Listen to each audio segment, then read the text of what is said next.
외국 사람들이 우리나라에 와서 깜짝 놀라는 것들이 여러 가지 있습니다. 그런데 그 중에 이렇게 보면은 우리는 너무나도 자연스럽게 받아들이고 그냥 평범한 거라고 이렇게 생각하는데, 외국 사람들이 와가지고 그것을 보고 더 깜짝 이렇게 놀란다고 합니다.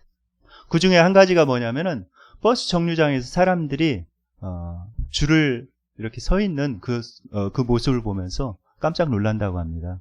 줄을 질서정연하게 잘 서 있는 모습을 보면서 아무도 이렇게 강요하지도 않고 줄 서라고 말하지도 않는데 사람들이 자율적으로 이렇게 서 있는 모습을 보면서 그들이 깜짝 놀란다고 그래요. 또 한 가지는 뭐냐면은 카페나 이렇게 도서관에서 사람들이 가방을 놓고 또는 노트북이나 뭐 휴대폰을 놓고 화장실에 가는 모습을 보면서 아주 크게 놀란다고 합니다. 왜냐하면은 자기 나라에서는 그렇게 그것을 놓고 가면은 그것이 다 도난당한다는 거예요. 1분도 지나지 않아서 그 물건이 사라진다는 것입니다. 그런데 우리나라 사람들은 그걸 너무나도 자연스럽게 그렇게 놓아두고 이렇게 가는 모습을 보면서 깜짝 놀란대요. 우리나라 사람들은 왜 그것을 놓고 가나요? 그 자리를 누가 이렇게 차지할까봐 그 자리를 이렇게 세이브하려고 거기다 이제 놓고 가는 것이죠. 그리고 또 한 가지가 있는데, 외국 사람들이 깜짝 놀라는 것이 밤에도 사람들이 자유스럽게 또 안전하게 활동하는 모습을 보면서 이렇게 깜짝 놀랐다고 합니다. 얼마 전에 뭐 브라질의 축구 선수들도 우리나라에 와서 우리나라의 그런 밤 문화를 이렇게 즐기고 갔는데, 왜냐하면 우리나라가 밤에도 안전하다는 것을 알기 때문에 밤에도 그렇게 돌아다녀 보고 싶었었던 것 같아요. 그 이야기를 듣고. 그래서 외국 사람들이 우리나라의 그 밤에 여성들도 이렇게 자유롭게 이렇게 걸어다니고 하는 모습을 보면서 깜짝 놀란다고 그래요. 삼성에서 이제 스마트워치가 새로 출시되었는데 영국에서 광고를 이렇게 했습니다. 광고를 만들어서 이렇게 광고를 했는데 제가 여기에다가 그 사진을 캡처해서 넣습니다. 그런데 이 광고 내용은 어떤 내용이었냐면은 이런 내용이었어요. 한 여성이 삼성의 스마트워치를 이렇게 손에 차고 한밤중에 영국 시내를 이렇게 조깅하는 그런 모습을 담은 그런 광고였습니다. 그런데 이 광고를 보고 영국 사람들이 막 분노했대요. 어떻게 이런 광고를 만들 수가 있느냐 이렇게 하면서 이거는 굉장히 현실과 동떨어져 있고 위험한 광고다 이렇게 하면서 굉장히 삼성에게 항의를 했다고 합니다. 그래서 삼성에서 이렇게 사과를 하고 이 광고를 내렸대요. 그런데 이제 영국 사람들 중에 한국에 와본 그런 사람들은 그런 말들에 이렇게 반박을 했습니다. 대한민국에 한번 가보시라. 대한민국에 가면은 이건 전혀 뭐 비현실적인 것이 아니라 밤에도 실제적으로 사람들이 이렇게 안전하게 조깅도 하고 이렇게 활동을 한다. 그러니까 전혀 비현실적인 그런 광고는 아니다. 이렇게 반박하기도 했습니다. 우리가 살고 있는 이곳 생태공원만 가봐도 밤에 이렇게 운동하는 사람들이 참 많이 있죠. 남녀노소 이렇게 나와서 운동하는 사람들이 많이 있습니다. 우리에게는 그것이 당연한 것인데 미국에서는 그것이 굉장히 신기한 모습으로 이렇게 보여지는 것 같습니다. 그만큼 우리나라가 이렇게 안전하다는 그런 이야기죠. 다른 나라에 비해서. 그런데 다른 나라들은 이렇게 치안이 그렇게 안전한 나라가 그렇게 많지 않다는 반증이기도 합니다. 그런데 구약시대에 지금으로부터 수천 년 전 잠언이 쓰여질 그 당시에 치안은 어떠했을까요? 수천 년 전에 중동지역, 예루살렘과 중동지역을 여러분들 생각해 보시기 바랍니다. 지금도 밤에 돌아다니기가 쉽지 않죠. 그때 당시에는 아마 더하지 않았을까 이렇게 생각이 듭니다. 도적대들이 밤에 이렇게 활동을 하고 또 적군이 이렇게 쳐들어올 수가 있고 굉장히 치안이 안정되지 않은 그런 상황 가운데 살았을 것입니다. 그때 최고로 대우를 받고 존경을 받는 사람의 그런 계층이 어떤 계층이었을까요? 어떤 사람이었을까요? 그 사람들은 워리어입니다. 워리어. 용사지, 용사. 싸움 잘하는 용사. 싸움 잘하는 군인이 최고의 대우를 받는 시절이 그때 당시였습니다. 우리가 그것을 생각해 보면은 바로 알 수가 있어요. 이스라엘의 초대 왕이 누구입니까? 바로 사울이죠. 사울이 왜 왕이 되었어요? 사울이 왕이 된 이유는 싸움을 잘했기 때문에 그렇습니다. 적군이 쳐들어오니까 이제 사람들을 조직해서 이제 싸움에 나가서 승리를 해서 이스라엘을 구하니까 사람들이 왕으로 이렇게 추대를 한 거예요. 그래서 왕이 된 것입니다. 그 다음 사울 왕 다음에 다윗 왕도 역시 마찬가지입니다. 다윗 왕이 왜 왕이 되었는가? 물론 하나님께서 세우셨기 때문에 왕이 되었지만은 다윗 왕도 싸움을 잘했기 때문에 그래요. 전투를 잘했기 때문에. 이스라엘을 모욕하고 있는 골리앗을 대항해서 그 골리앗을 이렇게 물리쳤죠. 그리고 싸움에 나갈 때마다 승승장구를 하였습니다. 그래서 다윗 역시 이제 왕이 된 것이죠. 그런데 오늘 본문에 보면은 그런 용사보다도 그런 존경받는 용사보다도 훨씬 더 나은 사람이 있다고 말씀을 합니다.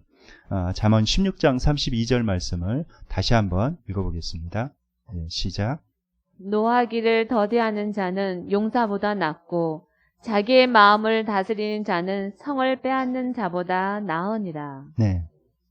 노하기를 더디하는 자가 용사보다 더 낫다고 이렇게 말씀하고 있죠. 그 다음에 자기의 마음을 다스리는 자가 성을 빼앗는 자보다 더 낫다. 이렇게 말씀을 하고 있습니다.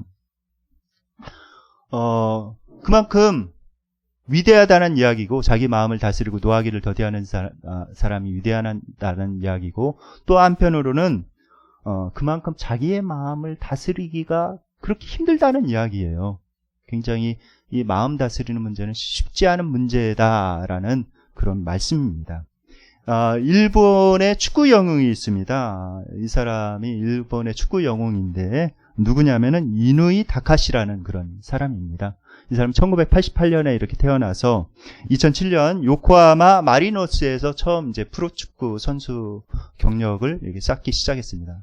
그 후로 이제 2011년에 독일 보험으로 이렇게 넘어가서 독일과 스페인에서 무려 10년 동안이나 유럽 축구를 하게 되었습니다. 유럽 축구를 경험하고 이제 일본 축구에도 굉장히 많은 기여를 한 사람입니다. 일본에서는 이제 영웅으로 여겨지는 혼다와 카가와와 더불어서 축구 영웅으로 불려지는 그런 사람이기도 합니다.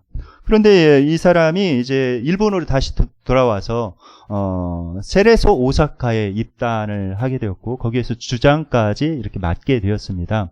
그런데 지난 4월 5일 가시와 레이솔과의 경기 때였습니다. 이 사람이 막 흥분을 해가지고 막 반칙을 하지 않아야 될 상황인데 상대편에 이렇게 반칙을 하고 상대편 선수들과 막 싸우고 다투고 정상적인 경기가 아니라 굉장히 비정상적으로 이렇게 경기를 하면서 굉장히 흥분해 있는 그런 모습을 감독과 코치진이 보게 되었습니다. 그래서 이제 전반 마치고 경고를 줬고 이제 후반에 다시 출전하게 되었죠. 그런데 후반 때에도 역시 그러는 거예요. 그래서 이제 후반 17분경에 교체를 지시했습니다. 그런데 이 선수가 교체되어서 이렇게 나오면서 굉장히 무례하게 행동을 했어요. 악수를 청하는 그런 감독을 무시하면서 감독에게 굉장히 안 좋은 그런 표정으로 이렇게 째려보면서 이렇게 가게 되고 그러자 이제 거기에 본 코치진이 지금 뭐 하는 짓이냐고 이렇게 이야기를 하자 그 코치진한테 막 쌍욕을 하면서 이렇게 가는 것입니다. 그리고 나서 이제 경기가 끝났는데 경기 끝나고 나서도 그런 분노를 막 표출하면서 막 행패를 부르는 거예요. 그래가지고 이 구단에서 결국 세레소 오사카 구단에서 이 사람은 우리 팀에 그대로 놔둘 수가 없다. 우리 팀에 그대로 놔둔다면 이게 기강이 흔들리고 팀이 제대로 설 수가 없다. 해가지고 이 사람과의 계약을 해제하게 됐습니다. 해제하고 그 사람 내쫓게 되었어요. 그래서 이 사람이 일본의 축구 영웅으로 이렇게 추앙을 받다가 자기 마음을 다스리지 못하고 그렇게 함부로 분노하고 막 그 분노를 표출함으로 인해서 자기의 그런 커리어가 완전히 망치게 된 것이죠. 성경은 말씀합니다. 잠언 25장 28절에 보면은 이렇게 말씀을 해요. 다 함께 읽겠습니다. 시작. 자기의 마음을 제어하지 아니하는 자는 성읍이 무너지고 성벽이 없는 것과 같으니라. 네. 여러분들 성읍이 무너지고 성벽이 없다면은 어떻게 되겠어요? 이때 당시에 성벽은 굉장히 중요한 역할을 합니다. 성벽은 적군을 막아주고 자신들의 생명을 지켜주는 그런 역할을 하죠. 그런데 그 성벽이 없다면은 어느 때나 적군이 쳐들어와서 내 생명을 또 가족들의 생명을 빼앗아갈 수 있는 거예요. 그런데 자기의 마음을 제어하지 않는 사람이 그렇게 성벽이 없는 것과 같다는 것입니다. 또 성읍이 무너진 것과 같다는 거예요. 여러분들 성읍이 무너진 거 이렇게 보신 적이 있으십니까? 제가 이제 우크라이나 이 전쟁을 보면서 참 이런 모습들을 보면서 참 마음이 아프더라고요. 이게 전쟁으로 인해서 도시가 완전히 폐허가 된 것이죠. 성읍, 도시가 완전히 무너지면 어떻게 돼요? 물도 나오지 않고 전기도 끊기지, 먹을 것도 어디에서 살 수가 없지. 그런 상황 가운데서 어떻게 살 수가 있겠습니까? 굉장히 살기가 힘든 것이죠. 자기의 마음을 제어하지 않는 자는 이렇게 도시가 무너진 것과 같이 폐허화된 것과 같다는 거예요. 그렇게 살아가기가 힘들다는 그런 말씀입니다. 그래서 잠언 4장 23절에 이렇게 말씀하고 있습니다. 모든 지키만 한 것 중에 더욱 내 마음을 지키라. 생명의 근원이 이에서 남이니라. 이렇게 말씀하고 있습니다. 생명의 근원이 이에서 난다.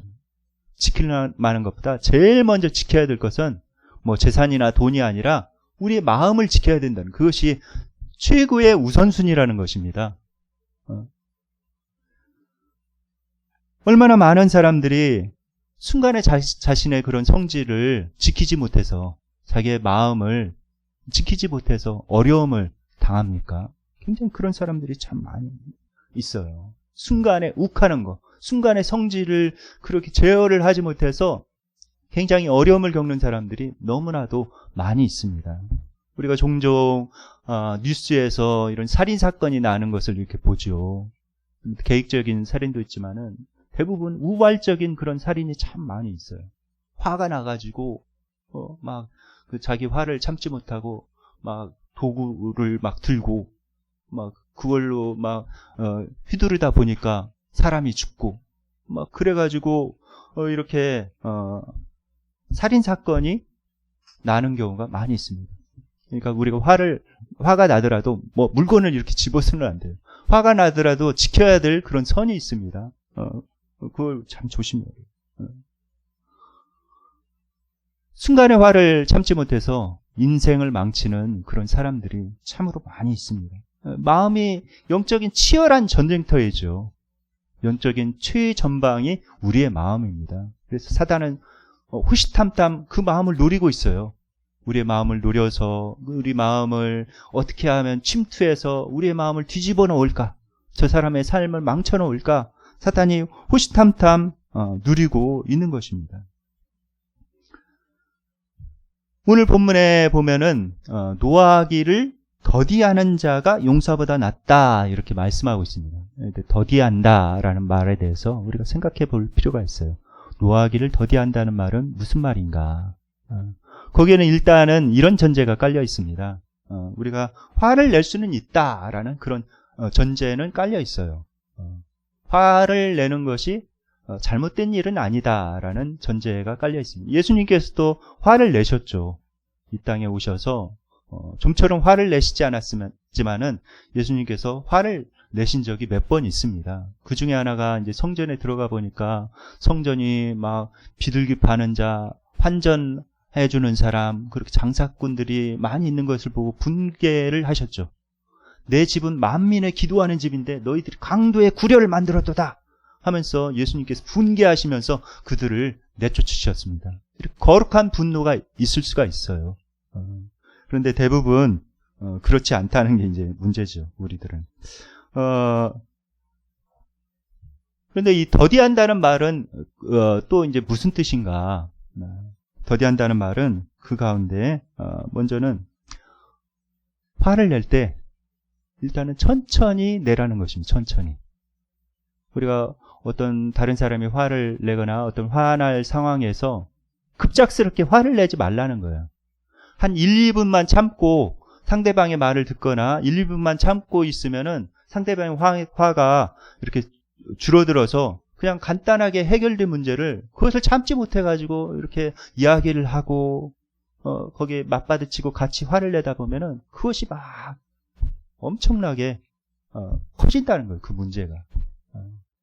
여러분들 화를 낼 때에도 두 사람이 동시에 이렇게 화를 내는 것은 굉장히 파괴적인 결과를 가져올 수가 있습니다. 그러니까 화를 내더라도 한 사람이 화를 이렇게 참고 그것을 잘 들어준다면은 그것이 쉽게 해결되는 경우가 상당히 많아요. 우리가 노하기를 더디한다는 말은 그 말이 그 뜻이 거기에 들어가 있습니다. 그리고 노하기를 더디한다는 말은 무슨 뜻이 들어있냐면은 화를 내더라도 생각하면서 화를 내라라는 그런 뜻이 있습니다.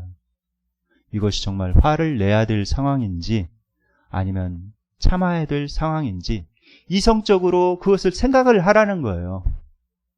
그것을 생각을 해서 그것을 감정에 내 생각과 내 몸이 완전히 좌우되는 것이 아니라 이성적으로 그것을 잘 생각을 해서 그것을 조절하라는 그런 말씀이 이 안에 들어 있습니다. 그리고 이게 다음 이제 하반 구절에 이렇게 보면은 자기 마음을 다스린 자는 성을 빼앗는 자보다 낫다 이렇게 말씀하고 있습니다. 자기 마음을 다스리는 것. 그러니까 이성이 감정을 지배하라는 그런 말씀입니다. 아까도 말씀드린 것처럼 내가 화를 내야 되는 상황인지 잘 이렇게 살펴보고 그 수위를 조절하는 거예요. 그 수위를. 화가 나서 이렇게 말할 때에도 수위를 조절할 줄 알아야 됩니다. 어떤 사람들은 화를 나면은 그냥 밑바닥까지 없는 것까지 땅까지 이렇게 캐가지고 완전히 그냥 다 이렇게 쏟아넣는 그런 사람이 있어요. 그러면 굉장히 파괴적인 결과가 이렇게 나오는 것이죠. 그런 상태에서는 정말 건설적인 그런 해결이 안 되고 오히려 문제가 더 커지고 그 다음에 나중에 그 상황이 종식되었을 때에도 쌍방간에 그런 상처가 이렇게 남습니다. 깊은 상처가 남게 돼요. 그러니까 화를 냈을 때에도 말하지 말아야 될 그런 말이 있어요. 우리가 그것을 잘 통제를 해야 됩니다. 분노를 잘 통제를 하라는 말씀, 마음을 다스리라는 말은. 에베소 4장 26절에 하나님께서 우리에게 이렇게 말씀하고 있습니다. 다 함께 한번 읽어볼까요? 시작. 분을 내어도 죄를 짓지 말며 해가 지도록 분을 품지 말고. 네. 여기 보면은 분을 내어도 죄를 짓지 말며 이렇게 말씀하고 있습니다. 분을 낼 수는 있다는 것이죠.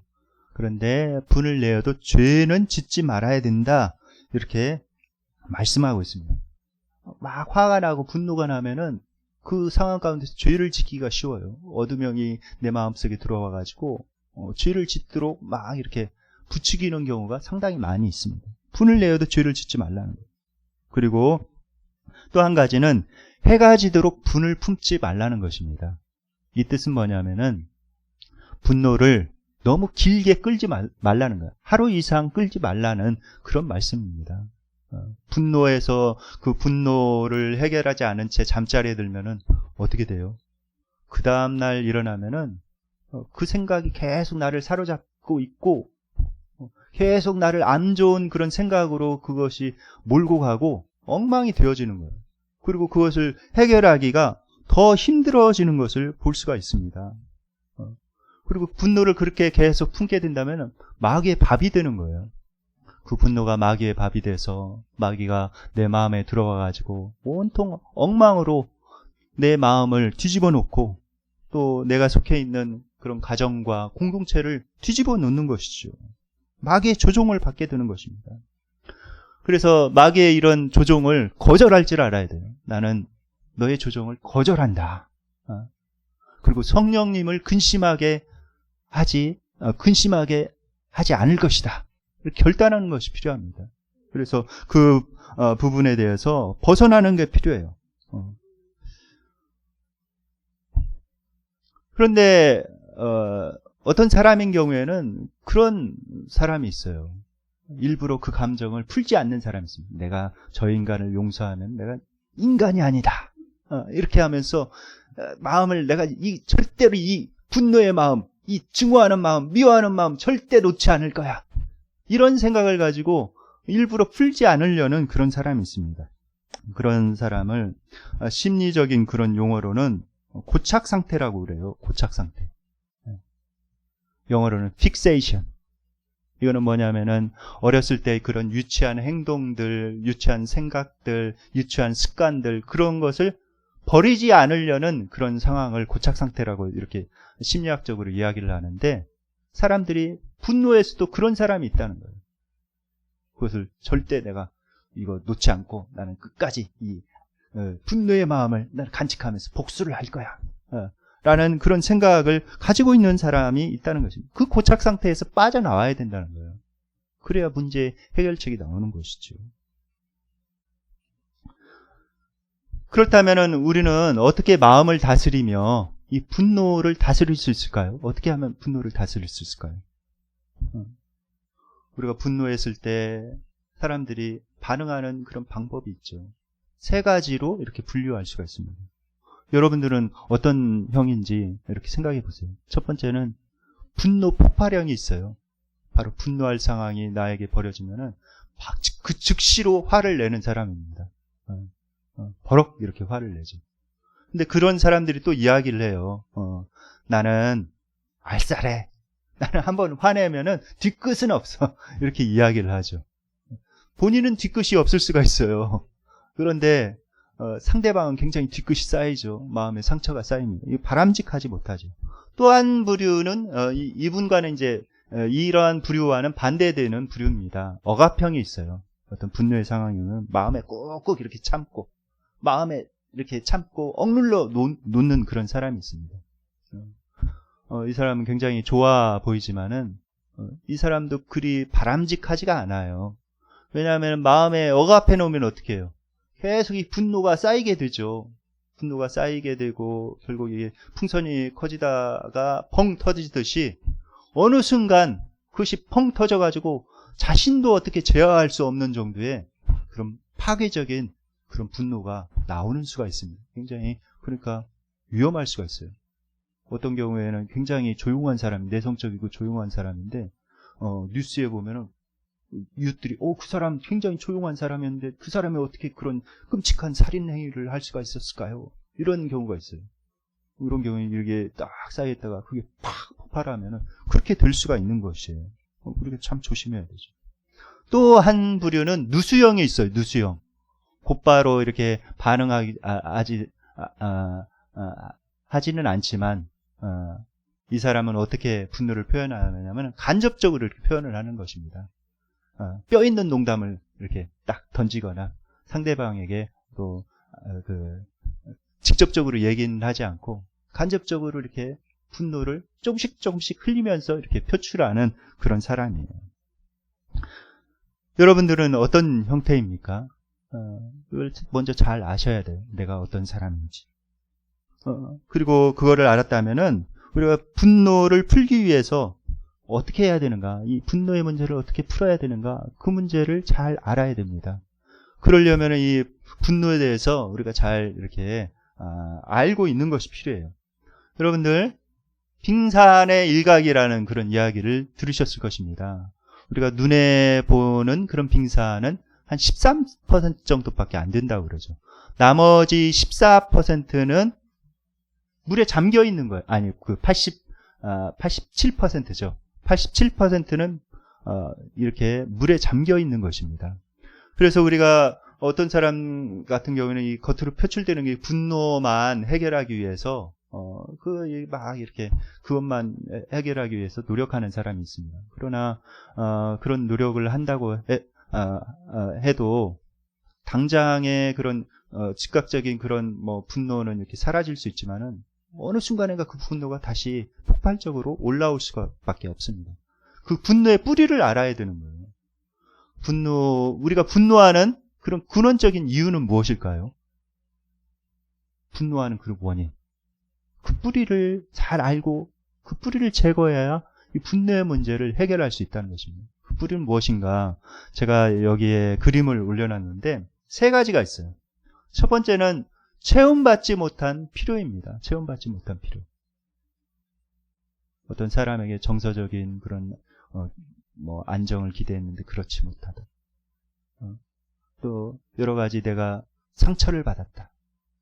그런 상처들이 마음속에 있으면은 그것이 분노의 원인이 된다는 것입니다. 그래서 도화선이 돼서 탁 분노가 올라오는 거예요. 여러분들 가운데 혹시 욱하는 그런 성격이 있는 사람들, 특별히 이런 상처가 있을 수가 있습니다. 마음속에 상처. 내가 체험받지 못한 그런 필요, 마음속에 상처가 있어서 그 상처 때문에 나도 모르게 그 상황이 내가 화낼 상황이 아니었는데 왜 그렇게 내가 화를 냈을까? 이렇게 생각되시는 분은 잘 이렇게 자신을 살펴봐야 돼요. 그 다음에 뭐냐면은 무산된 기대, 이루어지지 않는 그런 기대 때문에 이렇게 화를 내기도 합니다. 그러니까 내가 어떤 것을 기대했는데 그것이 이루어지지 않고, 내가 어떤 것에 대해서 노력을 했는데도 그 노력한 만큼 결과가 나오지 않고, 또 가족들이 뭐 어떤 기대를 했는데, 부모님이 기대를 했는데 내가 그 기대에 부응하지 못하고, 그래가지고 그 기대에 부응하지 못함으로 말미암아서 거기에서 오는 화가 있을 수가 있는 것입니다. 좌절감이 있고 거기에서 오는 화가 있을 수가 있어요. 그리고 또 한 가지는 뭐냐면은 이제 위협받는 자아가 원인이 될 수가 있습니다. 그러니까 어떤 사람이 나의 자존심을 건드리고 나의 자존심이 이렇게 침해를 받고, 그래가지고 거기에서 내 존재에 대한 그런 위협을 이렇게 받고, 그럼으로 인해서 또 이제 화가 나는 그런 경우가 있어요.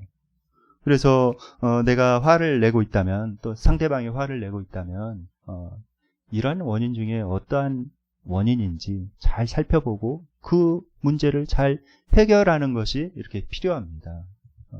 잡초를 제거하는 방법은 2가지 방법이 있죠.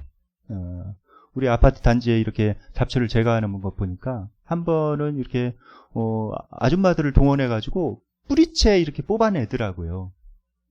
다른 아파트들은 이렇게 막 이렇게 잔디 깎는 기계로 다 이렇게 했는데 왜 저렇게 수고를 해서 이렇게 할까 이렇게 생각이 했는데, 뿌리채 뽑아내니까 또 이제 시간이 흘러도 거기에서 잡초가 나오지 않더라고요. 그런데 이렇게 그냥 뿌리채 뽑아내지 않고 막 이렇게 깎아낸 데는 시간이 흐르니까 금세 이렇게 잡초가 무성하게 올라온 것을 볼 수가 있습니다. 그런데 이게 뿌리채 뽑아내는 그거는 쉽지가 않죠. 그 뿌리채 뽑아내는 것은 흙을 만져야 되고 그 뿌리를 뽑아내야 되는 그런 수고를 해야 됩니다. 그런 수고가 참 쉽지 않아요. 그러나 그 문제를 제대로 해결하려면은 그 작업을 해야 되는 것이죠. 뿌리를 잘 뽑아내는 것이 필요합니다. 얼마 전에 지난주에 우리 집에 그런 냉장고가 고장이 났어요. 고장이 나서 그 냉장고가 왜 고장이 났는가. 그래서 이제 냉장고를 드러냈습니다. 드러내니까 그동안 이사 가가지고 한 번도 이제 냉장고 드러낸 적이 없는데, 드러내니까 밑에 먼지가 자욱하게 이렇게 쌓여 있더라고요. 그 뒤에 이제 또 먼지가 이렇게 많이 붙어 있는 것을 봤습니다. 그래서 진공 청소기를 동원해가지고 그것을 깨끗하게 이렇게 청소를 했죠. 청소를 하고 또 이제 그 전문가를 불러다가 무엇이 문제인지 이렇게 진단을 받게 되었습니다. 그래서 무엇이 문제인지를 알게 되었고 어떻게 해야 되는지 이렇게 알게 돼서 그것을 이제 처리하게 되었는데, 우리가 어떤 분노의 경고등이 이렇게 켜졌다. 빨간불이 반짝반짝 이렇게 분노의 경고등이 비친다. 그러면은 그런 작업이 필요해요. 무엇이 문제일까? 나에게 또는 상대방에게 무엇이 문제에서 그런 문제들이 이렇게 나오는 걸까? 우리가 그것을 잘 분노의 뿌리를 파악하고 그것을 잘 이제 해결하는 것이 필요합니다. 여러분들이 분노하는 그 배후는 무엇입니까? 왜 여러분들이 분노한다면 무엇 때문에 분노하십니까? 필요를 체험받지 못한 그런 상처입니까? 내가 거부받은 거, 또 죄책감, 버림받은 기분, 외로움 때문에, 또는 거부당한 그런 기분 때문에, 배신감 때문에 여러분들 분노하고 계십니까? 아니면은 기대가 꺾인 그런 좌절감입니까? 실망 때문에 내가 어떤 것에 대한 실망, 실패했던 그런 경험들, 애쓰던 일이 완전히 숲으로 돌아갔던 것, 그것 때문에 정말 분노하고 있습니까? 아니면은 위협받는 데 오는 그런 불안감입니까?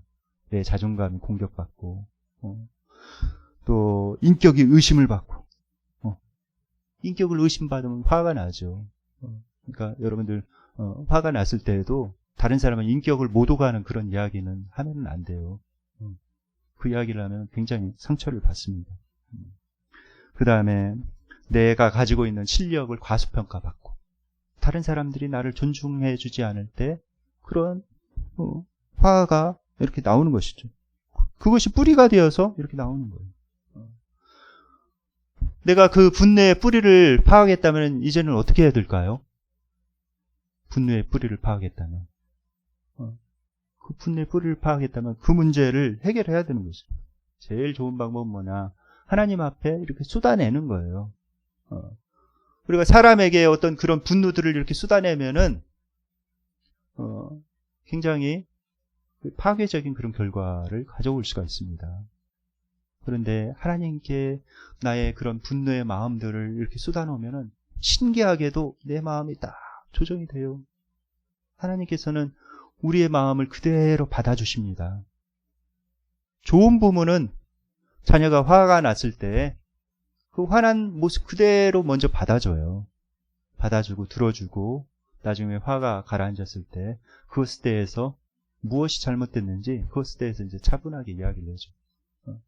그렇지 않고 화가 났을 때 나도 화를 내서 막 이렇게 부딪히면은 그게 파괴적인 결과로 이렇게 가고 내가 원하는 결과가 아니라 오히려 더 안 좋은 방향으로 가죠. 근데 우리 하나님은 어떤 분이시냐면 아주 좋은 부모님이세요. 우리 하나님은 심지어는 하나님에 대해서 내가 원망하고 막 이렇게 불평하고 그러더라도 이렇게 다 받아주십니다. 다 들어주시고 있는 모습 그대로 나를 받아주시고 그리고 하나님께서 가르쳐 주세요. 나중에 내 마음이 정리가 되면은 이러이러한 부분이 이렇게 잘못되어 있고 이러이러한 부분을 이렇게 해야 되겠구나 하면서 가르쳐 줘요. 참 신기합니다. 그게 하나님 앞에 내 마음을 이렇게 쏟아놓을 때 여러분들 한번 이렇게 해보세요. 하나님 앞에 여러분들의 마음을 쏟아놓고 때로는 이렇게 글로 이렇게 여러분들의 마음을 이렇게 표현해서 하나님 앞에 올려보세요. 그런 다음에 그 글은 반드시 찢어서 없애기 바랍니다. 다른 사람이 보면 안 되니까. 그러면은 놀랍게도 내 마음이 이렇게 정리되어 있는 것을 볼 수가 있어요. 내 마음이 잘 정리되어 있는 그런 모습을 볼 수가 있습니다. 하나님 아버지께서 얼마나 좋으신 분입니까? 우리가 교만함에도 불구하고 우리가 죄 많음에도 불구하고 허물 많음에도 불구하고 변함없이 우리를 사랑하고 계시는 거예요. 우리가 생각해야 될 것이 있습니다. 이 세상에는 완벽한 사람 하나도 없어요. 완벽한 교회도 없고 완벽한 교인으로만 채워져 있는 그런 곳은 한 군데도 없습니다. 그리고 완벽한 사람도 한 사람도 없어요. 정도의 차이는 있지만은 완벽한 사람도 한 사람도 없습니다. 은혜가 떨어지면은 그런 안 좋은 모습이 나올 수밖에 없어요. 은혜가 떨어지면 하나님의 은혜가 떨어지면은 안 좋은 모습이 이렇게 나올 수밖에 없습니다. 완벽한 남편도 없고 완벽한 아내도 없고 완벽한 자녀도 이 세상에 하나도 없어요. 완벽한 부모도 이 세상에 하나도 없습니다. 결국 중요한 것은 뭔가? 결국 중요한 것은 그 하나님의 사랑을 기억하는 것입니다. 에베소서 4장 32절에 우리에게 이렇게 권면하고 있죠. 다 함께 읽겠습니다. 시작. 서로 친절하게 하며 불쌍히 여기며 서로 용납하기를 하나님이 그리스도 안에서 너희를 용서하시는가 같이 하라. 네, 여기 보면 서로 친절하게 하며 불쌍히 여기며 서로 용서하기를 하나님이 그리스도 안에서 너희를 용서하심 같이 하라. 이렇게 말씀하고 있습니다. 가만히 생각해 보세요. 하나님께서 나를 어떻게 용서하시고 용납하시고 길이 참으시고 이끌어 오셨는지, 하나님의 그 길이 참으시고 용서하시고 나를 이끌어 오신 그 은혜, 그거를 잘 기억하라는 것입니다. 내가 부족함에도 연약함에도 죄인됨에도 불구하고 나를 택하시고 노하기를 더디하시면서 지금까지 나를 인도해 오신 것입니다.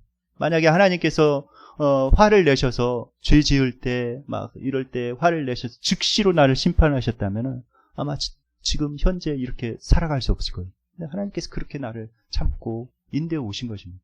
그런 것처럼 다른 사람을 볼 때도 불쌍히 여기라는 거예요. 측은지심, 예전에 말씀드렸죠. 예수님께서 우리를 측은지심으로 보듯이 그 사람을 불쌍히 여기는 그 측은지심의 마음을 가지라는 것입니다. 저 사람의 마음에 어떠한 상처가 있길래 저렇게 저러는가. 체험받지 못한 그런 것들이 있고 여러 가지 참 불쌍한 그런 사람이구나. 이런 측은지심을 가지면은 해결이 되는 것입니다. 해결이 되는 거예요. 분노의 불이 이렇게 타오르면은 어떻게 그거를 해결할 수 있습니까? 심리학자들은 이렇게 이야기를 하죠. 그것을 이런 활동을 하면서 이렇게 잠재워라 이야기를 합니다. 상당히 도움이 돼요. 그것도 상당히 중요합니다.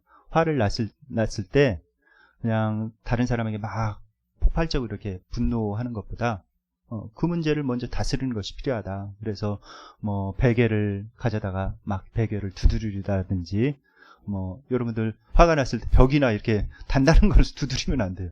내 손이 망가질 수가 있습니다. 화가 났을 때 침대나 베개를 이렇게 두드리는 거는 도움이 된다는 거예요. 먼지도 털어내고 내 마음의 그런 분노도 털어내고 좋다는 것입니다. 또 산책을 하거나 또 달리기가 그렇게 도움이 된다는 거예요. 달리기 하면서 내 그런 분노들이 이렇게 잠재워지고 음악을 듣거나 내가 할 수 있는 그런 활동을 잘 이렇게 생각해 보라는 것입니다. 그것도 상당히 이렇게 도움이 됩니다.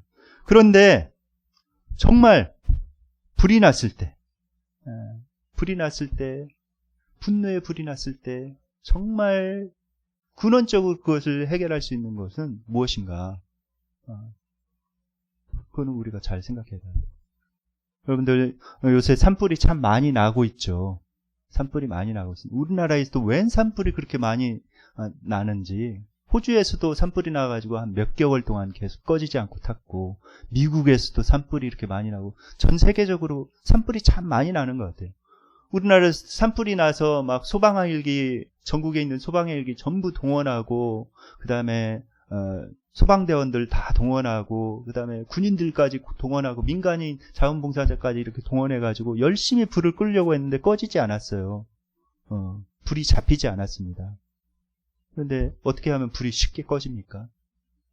하늘에서 비가 오면 간단히 해결되는 거예요. 그 많은 사람들 동원하고 그 많은 헬기 동원 안 해도 하늘에서 이렇게 비가 쏟아지면은 그냥 간단하게 그 불이 꺼지게 됩니다. 그러니까 우리가 하늘의 은혜를 달라고 우리가 기도해야 돼요. 하나님 앞에 기도해야 됩니다. 그럴 때 이 분노의 불이 싹 사라지는 거예요. 감쪽같이 싹 사라지는 것입니다. 그러려면 어떻게 해야 되는가? 하나님께 우리가 통신을 유지해야 돼요. 하나님과의 그런 통신을 유지해야 됩니다. 기도 생활을 꾸준히 해야 돼요.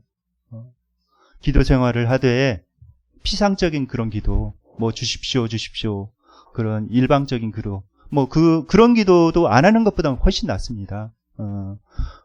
그러나 거기에서 이제 뛰어넘어서 우리가 마음을 아뢰는 기도를 할 줄 알아야 돼요. 내 마음을 하나님 앞에 아뢰고, 또 잠잠히 하나님께서 나에게 뭐라고 말씀하시는지, 내 마음속에 뭐라고 말씀하시는지 그 음성을 듣는 그런 훈련들을 해야 됩니다. 내 마음에 그런 분노들, 좌절감들, 때로는 기쁜 마음도 하나님 앞에 올려드릴 수가 있죠. 그런 감정의 교류를 하나님과 할 줄을 알아야 돼요. 그리고 내가 이렇게 분노의 마음들, 그런 분노의 감정들을 하나님 앞에 다 이렇게 진솔하게 다 쏟아낼 때 놀랍게도 하늘에 그런 평화가 내 안에 임하게 됩니다. 그런 시간들을 꾸준히 이렇게 잘 가져야 돼요. 여러분들은 주변 사람들과 어떤 분노의 그런 문제가 있으십니까? 그렇다면 여러분들은 지금까지 어떻게 그것에 대해서 이렇게 반응을 하셨습니까? 어떻게 하면 좀 더 건전적인 그런 방향으로 나아갈 수 있을까요? 여러분들이 분노하는 그 원인은 무엇입니까? 상처 때문입니까? 아니면 이루어지지 못한 그런 기대 때문입니까? 아니면 나의 존재에 대한 그런 자존감이라든지 존재에 대한 그런 무시를 받았기 때문입니까? 그 문제에 대해서 구체적으로 여러분들 알고 해결을 해야 됩니다. 그 문제를 하나님께 가져가서 기도해야 돼요.